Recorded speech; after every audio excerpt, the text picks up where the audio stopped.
By the end of the 1980s, handheld gaming was changing forever. As LCD technology improved and manufacturing costs dropped, the biggest names in the industry entered the handheld battlefield. And for the first time, gamers could experience something that felt closer to a real console anywhere they went. But the handheld boom also attracted smaller companies hoping to cash in on the portable gaming wave. Most of these handhelds were sold regionally and are forgotten about today. This is the story of the handheld gaming revolution from the late 1980s to the early 1990s, from the Game Boy and beyond.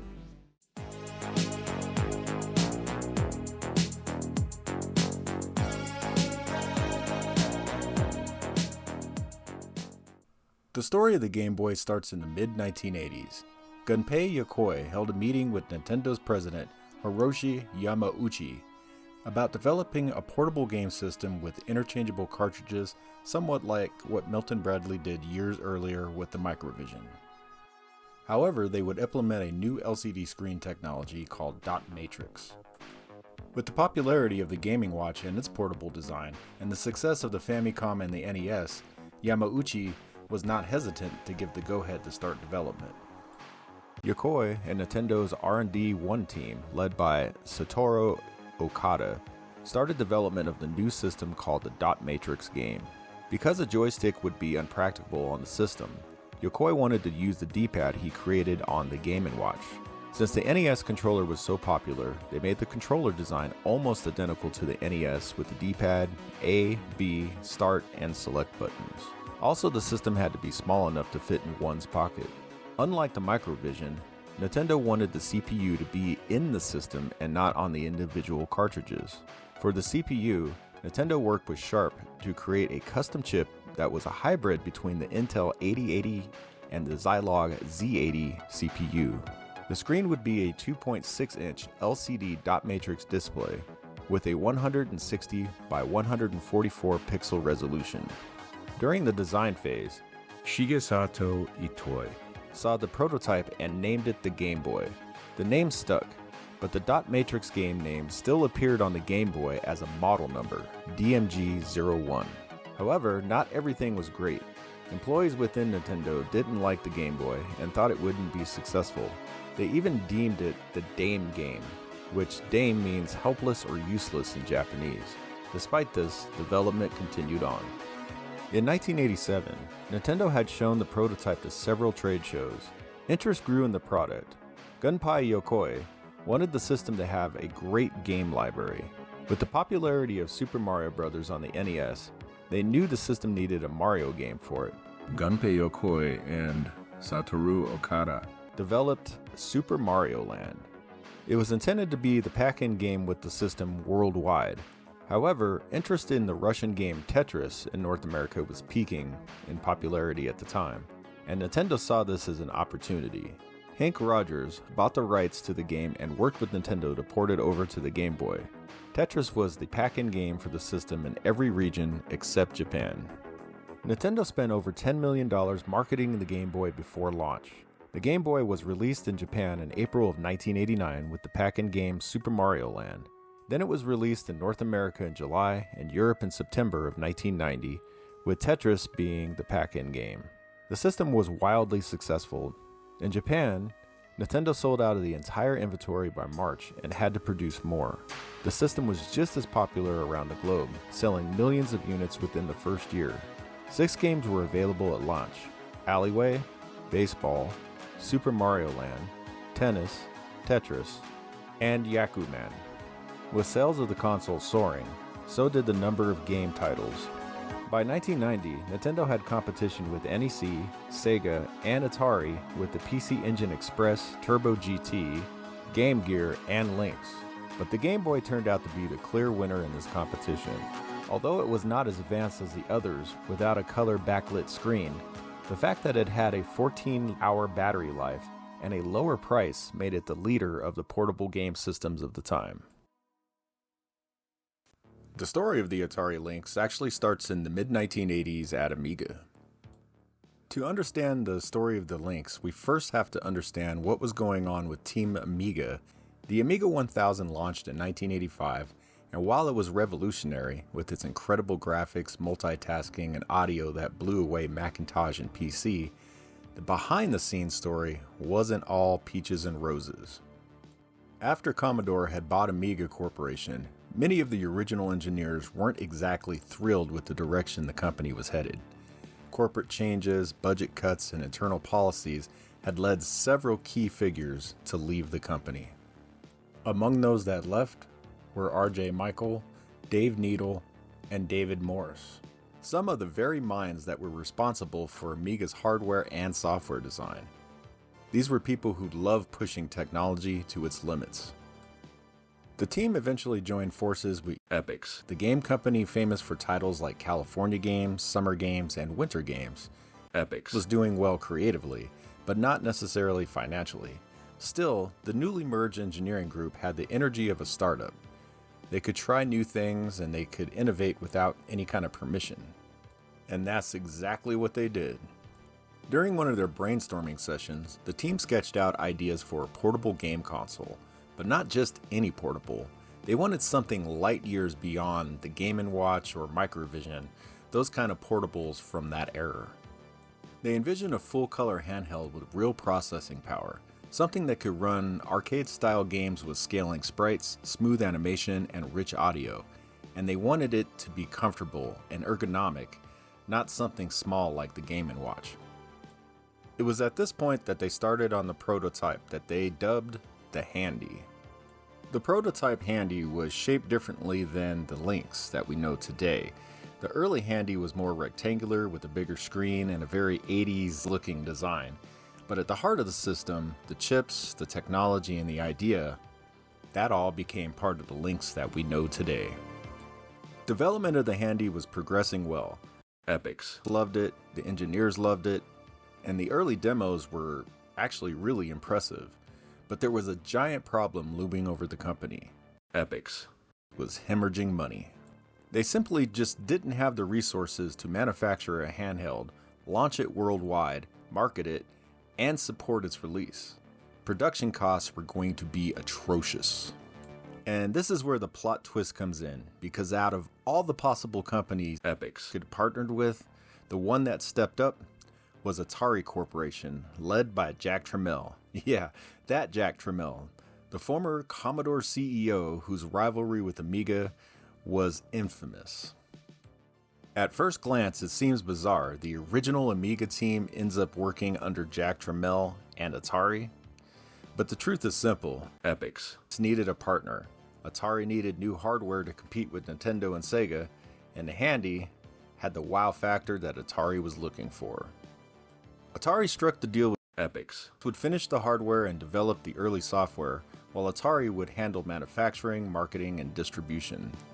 R.J. Michael and Dave Needle continued working on the system during this transaction. They helped Atari finalize the design, refine the hardware, and shape the interface. In fact, R.J. Michael personally designed much of the Lynx's operating system and software libraries. And it was at this moment that Atari rebranded the Handy as the Atari Lynx. The system that we recognize today began to take shape.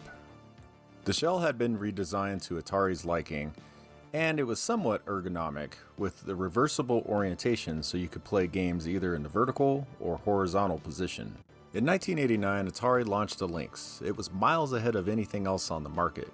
Nintendo's Game Boy was brand new, sure, but the Game Boy wasn't a technological powerhouse. The Lynx, on the other hand, it was literally an arcade machine in your hands. The Lynx had a full-color backlit LCD screen, hardware sprite scaling and rotation, a 16-bit graphics engine paired with an 8-bit CPU, comm links, a multiplayer network, left-hand mode, and games that looked far beyond what the Nintendo Game Boy could do at the time. Now let's take a deeper dive into the hardware inside the Lynx, because this is where the system truly shines. Under the hood you'll find two ASIC chips, the first being the Mikey chip. It is a built-in 65 SCO2 processor running at 4 MHz. It also acts as a system sound chip and controls DMA. The second chip is the SUSI. It handles graphics, sprites, hit detection, and controller input. A lot of magic in the Lynx comes from the way these chips work with one another. And then lastly, we have the two DRAM chips totaling 64 kilobytes of system RAM. Now the screen, though primitive by today's standards, was a huge leap forward in 1989. Color, backlit, and a refresh rate that made the fast animations in the games possible. Sure, it was washed out in the bright sunlight, but compared to the Game Boy's green-tinted display, it was like day and night. In 1991, Atari released the Lynx 2, a redesigned, cheaper to produce, more efficient version of the original Lynx. It was smaller and lighter and more ergonomic. It had the same resolution on the screen, but a better backlighting system and contrast. The buttons had a different feel and had a new rubberized D-pad. But the sound on the system was noticeably weaker and just sounded cheaper. Now the power was more efficient and could last up to 5 to 6 hours on 6 AA batteries. So with all this amazing tech and the color screen, why didn't the Atari Lynx take over the handheld market? Well, there's a few reasons for that. So one factor was the price of the system. The Lynx cost significantly more than the Game Boy. Parents looked at the shelves and usually went with the more affordable option. Then there was the battery life. The Lynx ate up AA batteries like no tomorrow, and the Game Boy could get up to 30 hours on 4 AA batteries. That alone kind of killed the sales because parents didn't want to keep dumping batteries into these systems. The next thing was the size. Now the original Lynx was huge and the Lynx 2 was just a little bit smaller but still pretty big. Not too portable, whereas the Game Boy you could literally just fit right in your pocket, and that kind of detracted a few people because it just wasn't all that portable. And speaking of Nintendo was really the biggest factor in all this.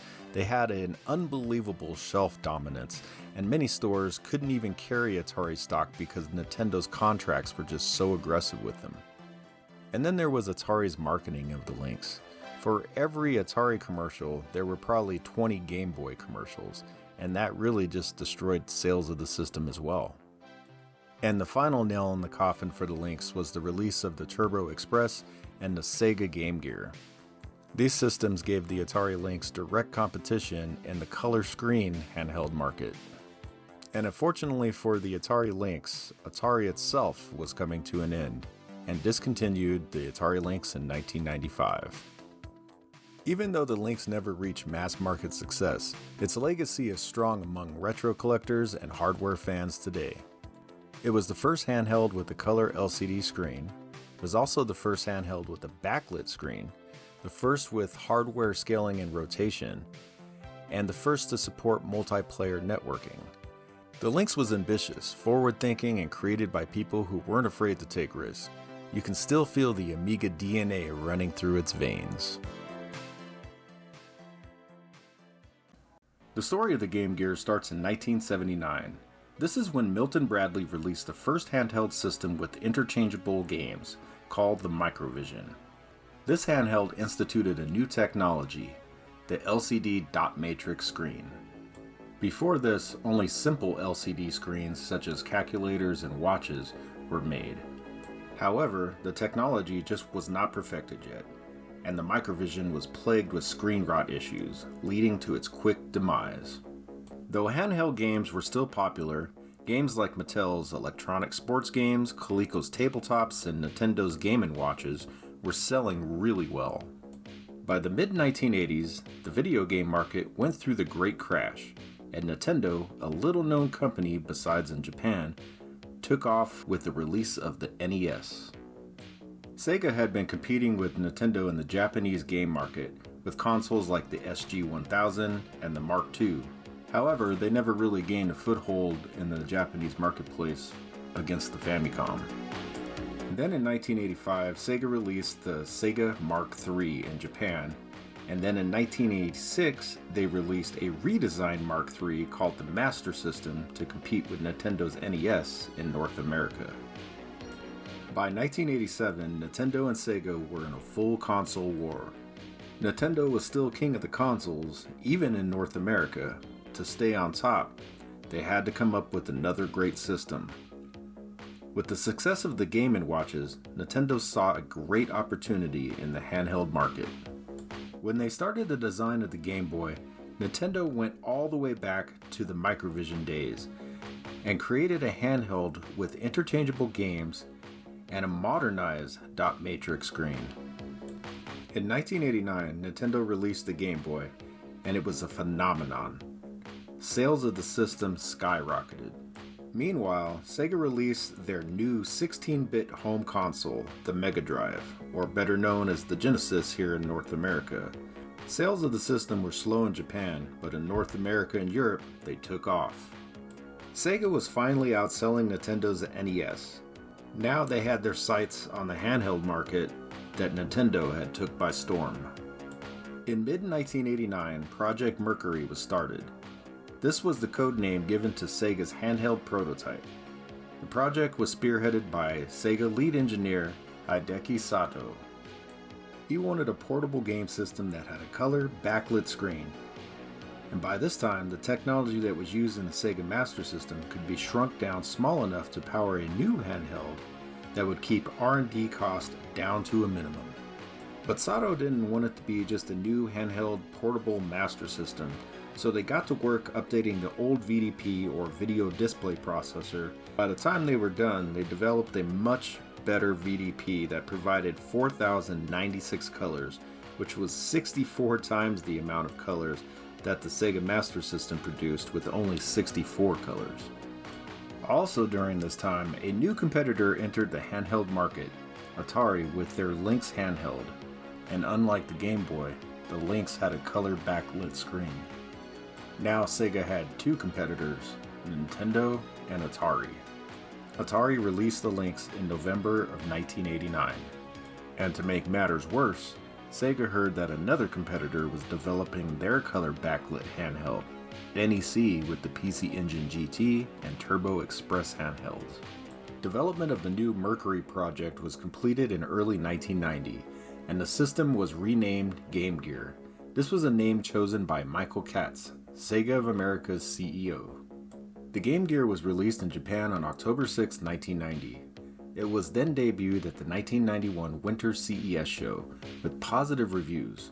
Folks liked the color backlit screen and the games that were shown. Initial sales of the system were good. More than 40,000 units sold in the first 2 days in Japan, and they sold more than 90,000 units in the first 2 months, with over 600,000 units on backorder. The Game Gear then released in North America and in Europe in April of 1991 and in Australia in 1992. Sales in North America and Europe started good as well, selling over 100,000 units in the first few months. However, things were not as good as they seemed. With the system taking 6 AA batteries and battery life only being between 4 to 6 hours, where the Game Boy got well over 20 hours of battery life off the 4 AA batteries. Complaints started to come in. Sega tried a few different things to help. They released a rechargeable NiCad battery pack that clipped onto your belt and plugged into the Game Gear, giving it between 8 to 12 hours of gameplay, but it still was well behind what the Game Boy battery life was. Sega also released a battery that attached to the back of the Game Gear, but people complained that it made the console too heavy and too thick to play comfortably. The last thing that Sega did to try to conserve on power consumption, they integrated most of the chips into one. The CPU, VDP, and SCA chips were all combined into one ASIC chip, but this did little to conserve on power. Then the consumers started to complain about the lack of third-party games. Sega did have some third parties making games for them, but just like on the home consoles, Nintendo had contracts with most third parties, and their games never made it to Sega systems. By 1995, sales of the Game Gear had slumped horribly.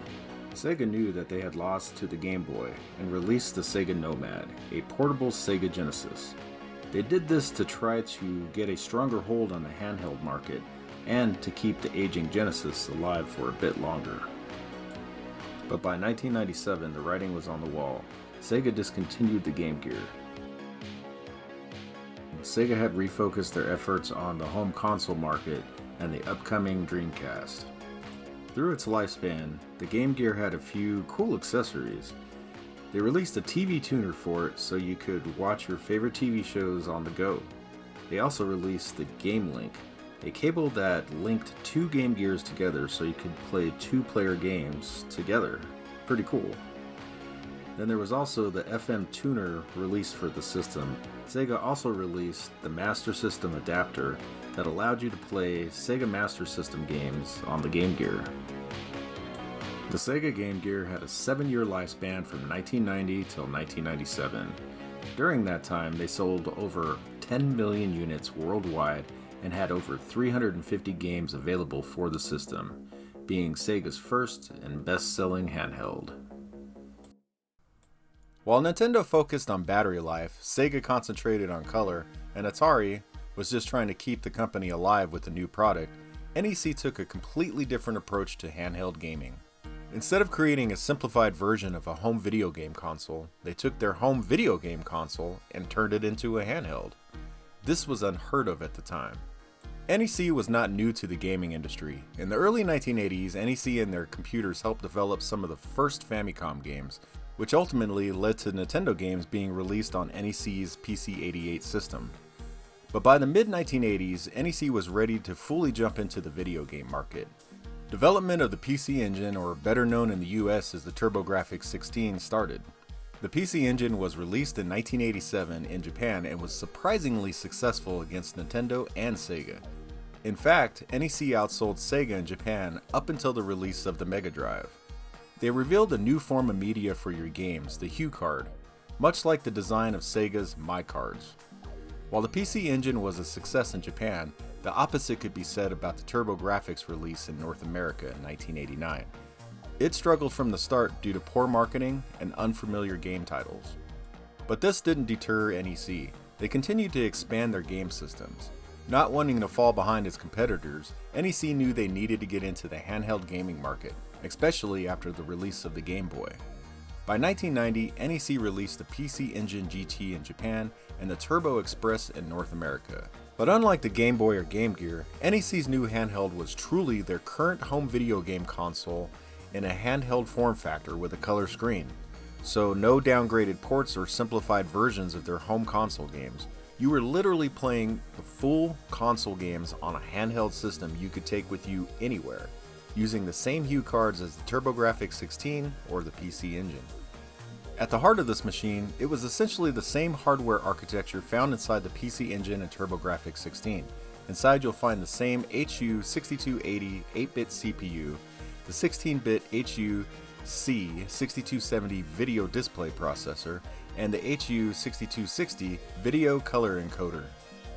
It really was a PC Engine shrunk down to fit inside a handheld. NEC had just created the most powerful handheld the world had ever seen. The TurboExpress and PC Engine GT featured a full-color backlit screen, stereo sound, and graphics that virtually destroyed everything else on the market. In 1990, for people that experienced the TurboExpress, it felt like the future.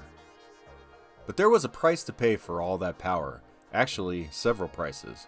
First was the cost. It launched for $250 in 1990, where you could get the Game Boy for $89.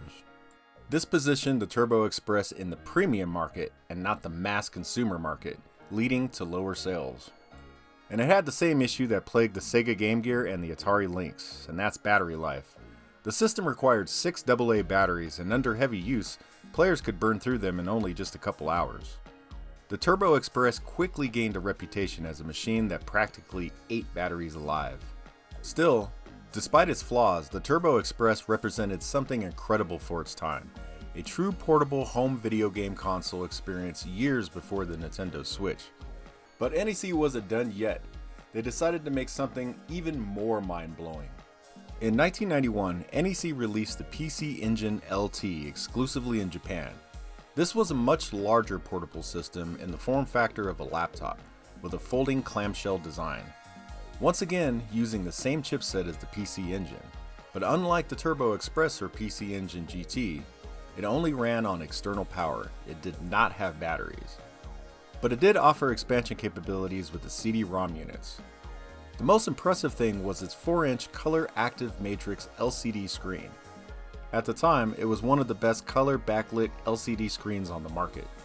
It had bright colors, great contrast, sharp motion, and wide viewing angles unlike most competitor screens. For the early 1990s, it was amazingly advanced. But all this over-engineering came at a cost. It launched at a cost of 100,000 yen. That was an insane amount of money, and because of this, sales were very low, making the PC Engine LT one of the most sought-after handheld systems by collectors today. Looking back now, NEC's portable systems almost feel like technology from an alternate timeline, machines built with almost no compromises, built years before batteries, screens, and manufacturing costs were truly ready to support them. They weren't really a commercial success, but a technological one. They showed the world something remarkable, that home console quality portable gaming was possible, even if it arrived decades way too early.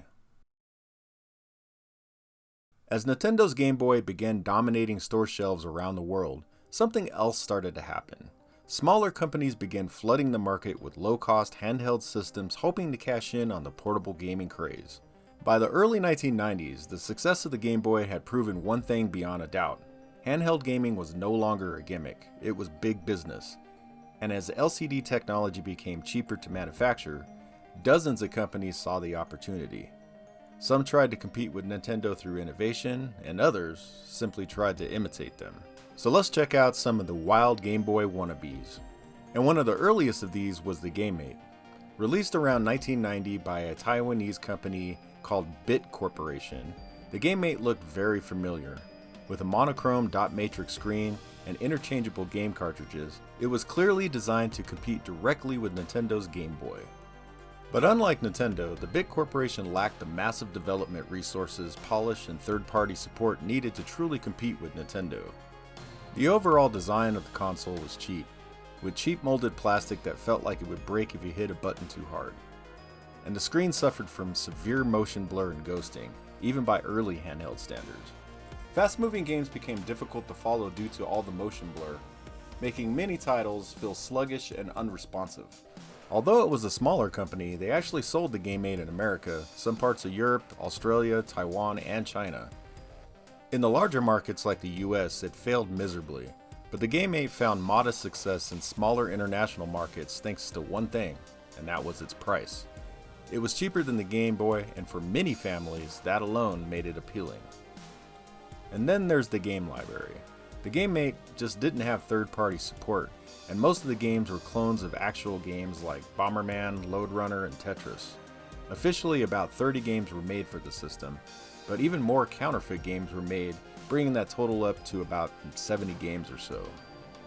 Although not very successful, the Gamate did have a 4-year lifespan, being discontinued in 1994. Today, the Gamate is remembered less for its games, and more as an example of just how quickly companies rushed to produce cheaply made products to chase Nintendo's success in portable gaming. The next Game Boy wannabe on the list is the Watara Supervision, perhaps the most famous Game Boy competitor that most people have really never heard of.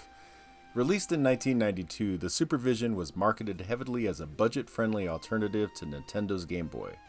It was sold in Asian and some European and North American markets. The name of the system changed depending on the region it was sold in. For instance, in the UK it was sold as the Quickshot Supervision, while in Germany it was sold as the Hartung Supervision. The main marketing goal of this system was to undercut Nintendo in price and sell units. The Supervision in the US sold for almost half the cost of the Game Boy. The system featured a large, for the time, dot matrix screen, stereo sound, multiplayer support with a link port, and video that could be output to the TV with a special adapter. It came in 2 models, the flex screen where you could adjust the viewing angle of the screen, or the second model with the fixed screen that looked an awful lot like a Game Boy. And unlike most gaming companies, they already had 50 games ready available at launch. Things were actually looking pretty good for the Supervision. That was until people started buying them and playing the games. While the system itself was somewhat impressive, the games were very lackluster, and the screen suffered from massive motion blur. And the games? Well, they were just cheap. At $15, you got what you paid for here. In fact, a critic from Electronic Games magazine was quoted as saying, it is still possible to be disappointed in a game that costs under $15. Most of the games were poorly programmed clones of arcade or console games because they had very small third-party companies such as Bond Treasure, GTC, and Thin Chin Enterprises making games for them. By 1993, Watara saw this and decided to fix the issues. They designed an add-on that would add color to supported games via the TV adapter. They also started securing major third-party licenses with games such as Rambo and Terminator. The system was starting to gain some traction in Asian and European markets, but the writing was on the wall. None of these ideas or games came to production, and it was too little too late as the system was discontinued shortly after. In 1993, a Hong Kong investment company called Wellback Holdings launched a new handheld into the ever-growing market. It was called the Megaduck, or also known as the Cougar Boy. Unlike the Supervision or Gamate, the Megaduck didn't want to just imitate the Game Boy, it literally copied it. The Megaduck used the Sharp LR35902 chip, which embeds the Game Boy's hybrid Intel 8080 and Z80 CPU, sound processor, memory controller, and display drivers. Essentially, it's a Game Boy on a chip, making it very easy to port over games. And that brings us to the games. There were a total of 43 games made for the system on 37 cartridges, with 2 carts being 4-in-1s. And most of these were clones of either arcade hits or Nintendo games. Distribution started in Asia and went worldwide except in the United States. But poor sales had plagued the system. Due to too many wannabe Game Boy systems on the market burning them before, consumers just paid more for the real thing now, instead of buying knockoffs. Also, the Megaduck never really had third-party support. Most of its games were ported clones from the Game Boy that were changed just enough to avoid lawsuits. But people wanted to play the real games, not knockoffs. Sales slumped, and within a couple of years the system was discontinued, bringing an end to the Megaduck story. Today, many of these systems are icons that we all cherish, or relics sitting on our collector's shelves, but they did represent the future, and for a whole generation of gamers, the dream of carrying video games around with you anywhere had now become a reality. Another reality is, if you guys are digging the content, don't forget to hit that like, that subscribe, that notification bell, that hype, and if you want to help support the channel, consider becoming a member or dropping a super down below. I hope you guys enjoyed the video, and there'll be more to come. You guys have a great one. Peace out.